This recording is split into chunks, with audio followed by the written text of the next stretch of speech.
Wow. I mean, wow. Like,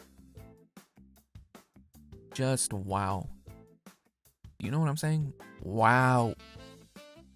An incredible movie. I I just loved it, dude.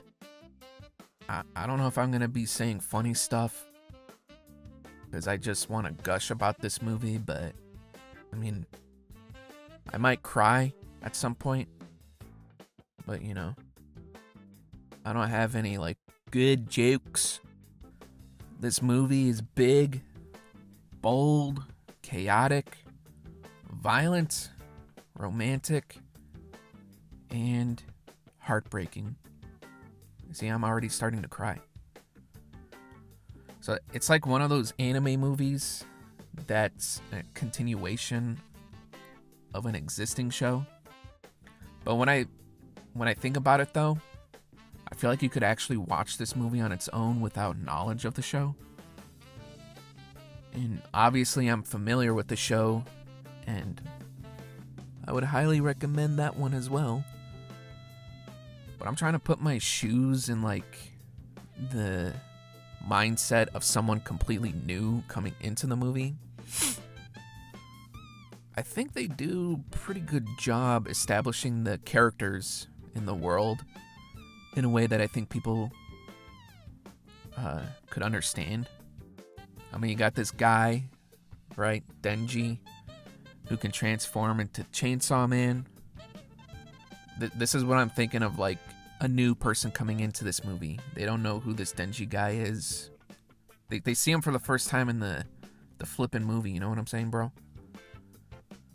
So like, he can transform into Chainsaw Man, right? Who has a thing for his boss, Makima. But then he meets a new romantic interest in the character Reze, or is it Reze? Reese's Pieces? Reese's Pieces? And you can discern from the context and dialogue that Denji works for some sort of devil demon extermination organization, and he can turn into one himself, like a devil or whatever. So I don't know, I feel like with just that information, I'm pretty sure that a new person could understand it, right? I don't know. It stands on its own as a movie. And I think that's one of the things I loved about it, was that it felt like a complete story and significant in its own way. Even though it's a continuation of an existing story, and no doubt they're going to make more after this film, right? I'm actually thinking about the Demon Slayer movie.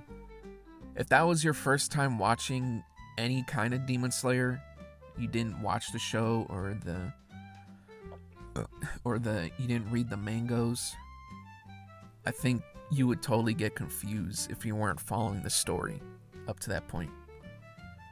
Also, the Demon Slayer movie kind of felt like an entire season of the show in one movie, right? Like, it felt like a really high production episode that was 5 hours long. I mean, it was an awesome movie for sure. But Chainsaw Man, however, felt like I saw a film. A movie. You know what I mean? Like a movie with a director and like actors and stuff. Like a film. Honestly, I think I have to see it again, but I think this might be up there with one of my favorite anime films.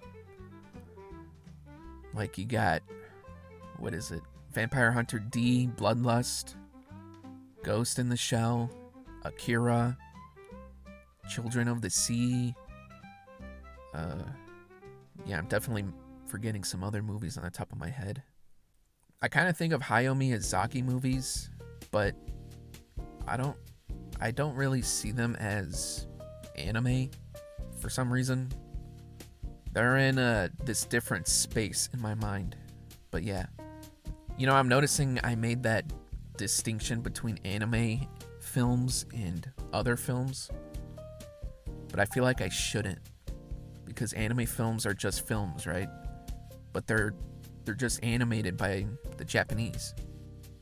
It's almost like, and I think a lot of other people do this too, make a distinction between anime and film in a way that anime isn't seen as a legitimate form of film, you know? Like, it's not good enough to be part of this film group, right? You have to classify it as anime. It's kind of giving it like this inferior tone to it almost. But yeah, it's definitely one of the best movies I've seen this year, next to 28 Years Later and maybe some other movies I'm going to be talking about in the future. Well, let me actually talk about the movie now. Okay, first things first. The animation was exceptional. Like, there's a lot of action and it's just, I don't know, like, it's just insane.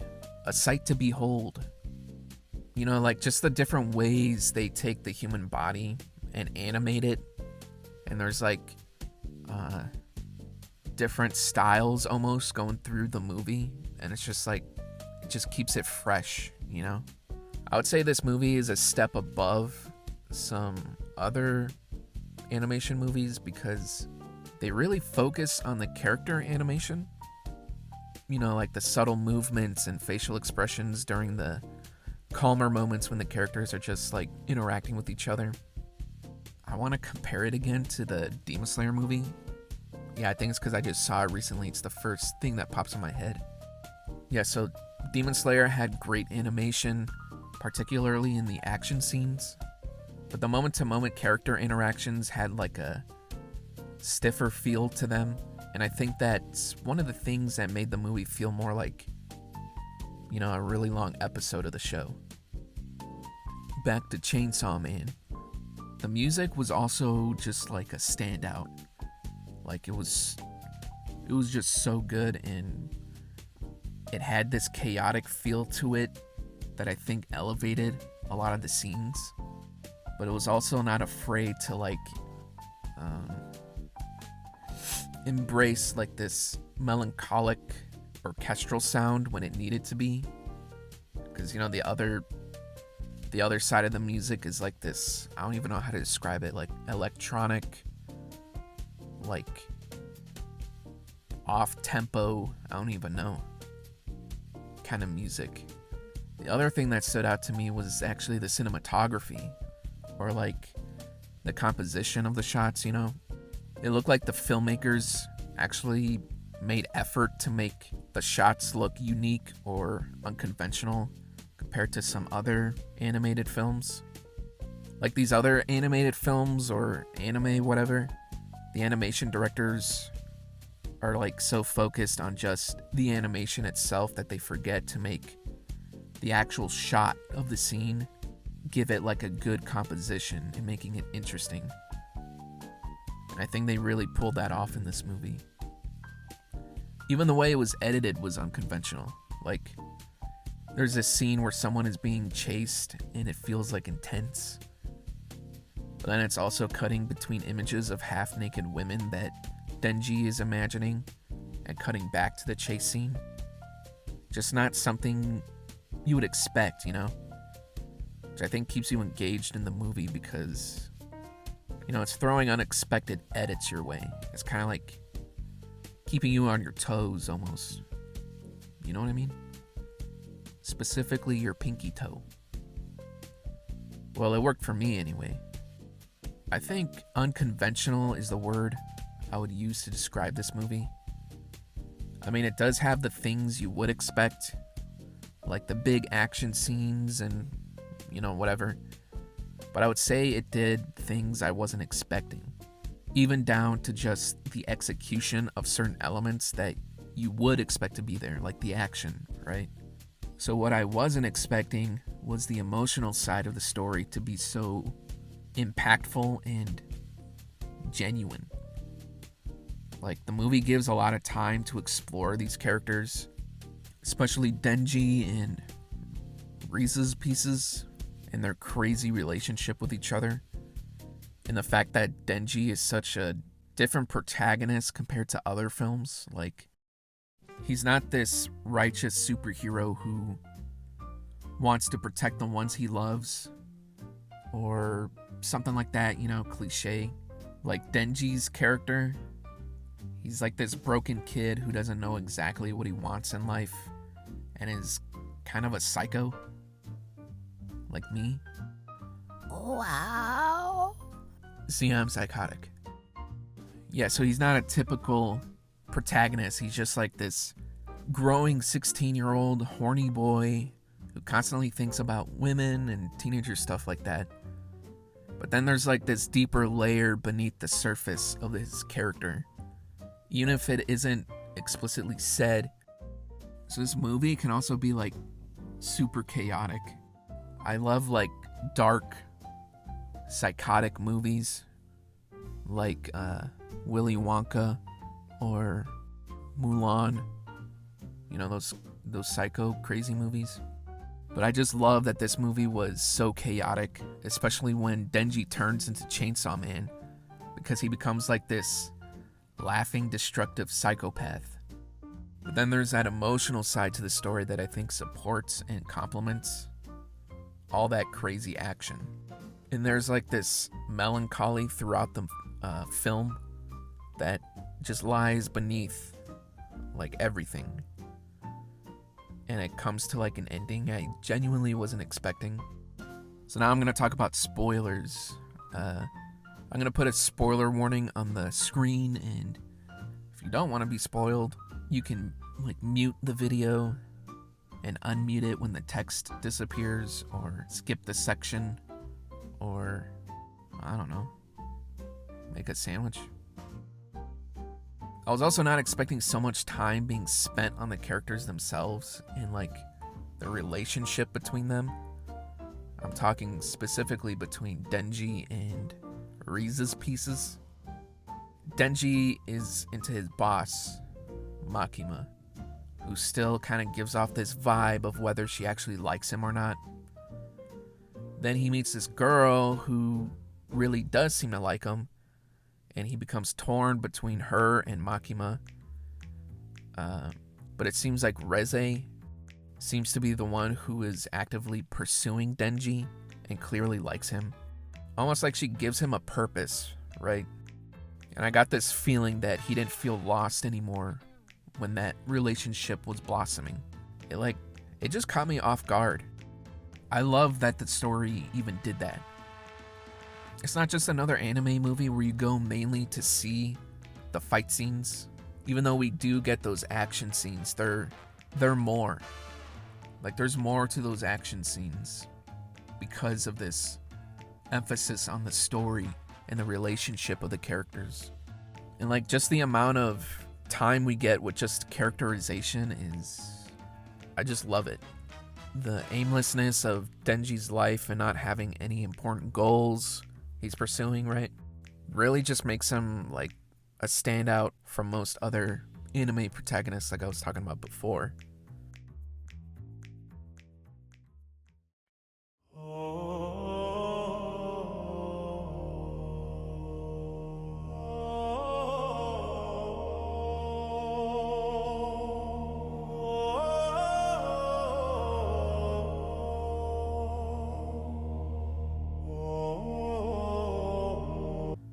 You know, where they're like I want to be the strongest, or I want to save somebody, or find a cure for something, or some other like important singular goal.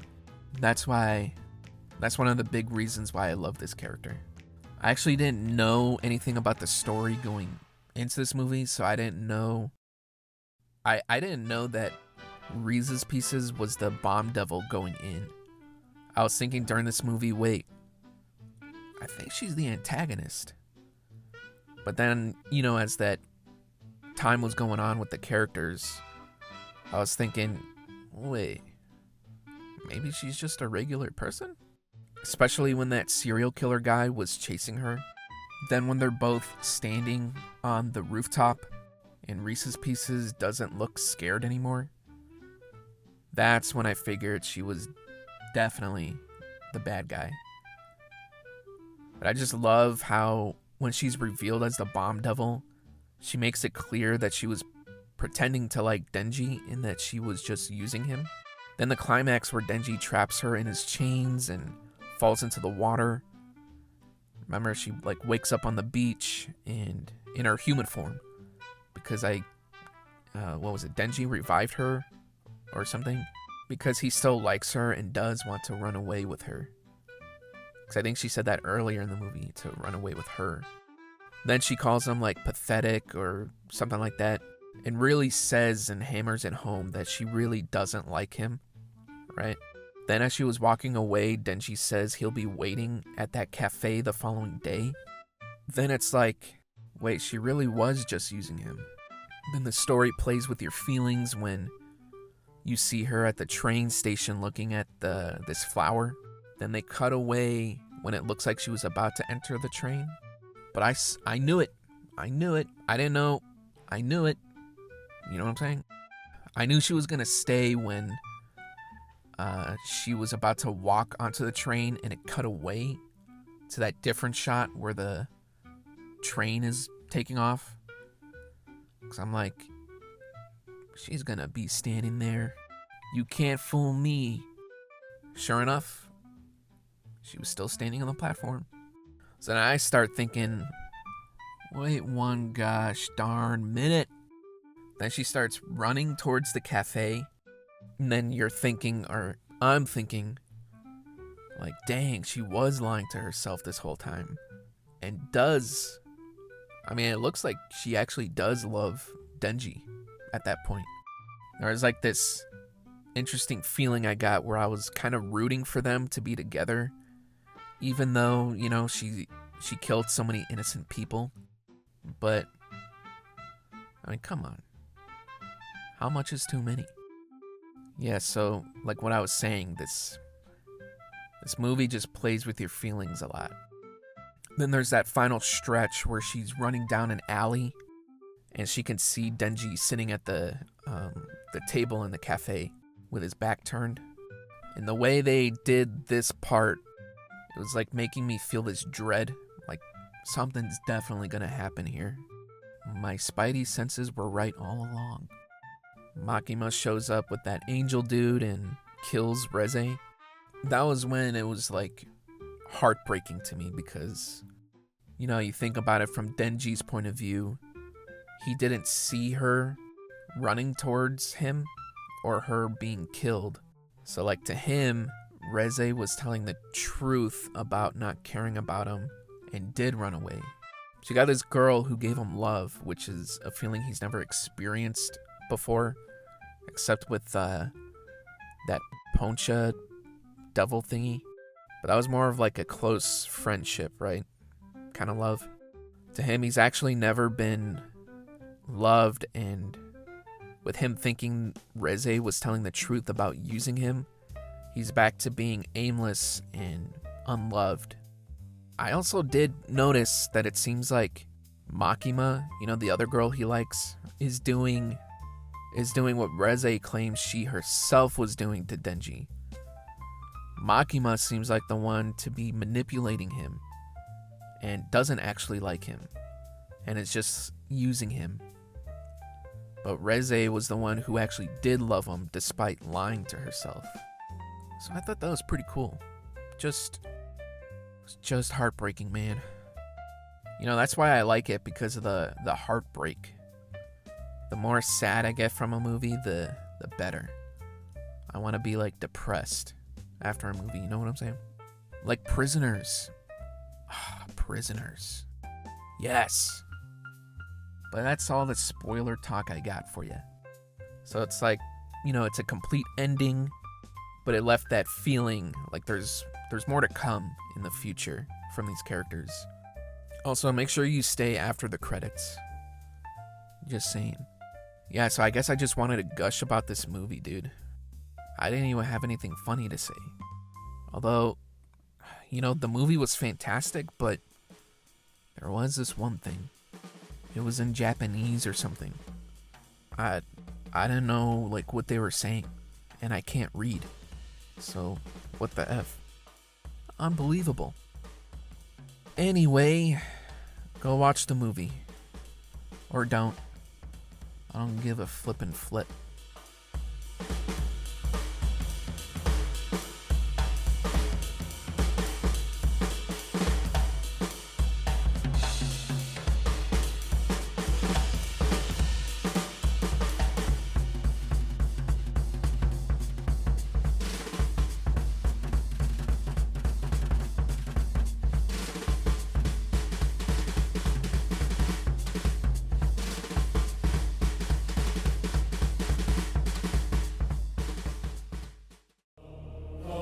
Solis ortus cardine adusque terre limite Christum canamus principem natum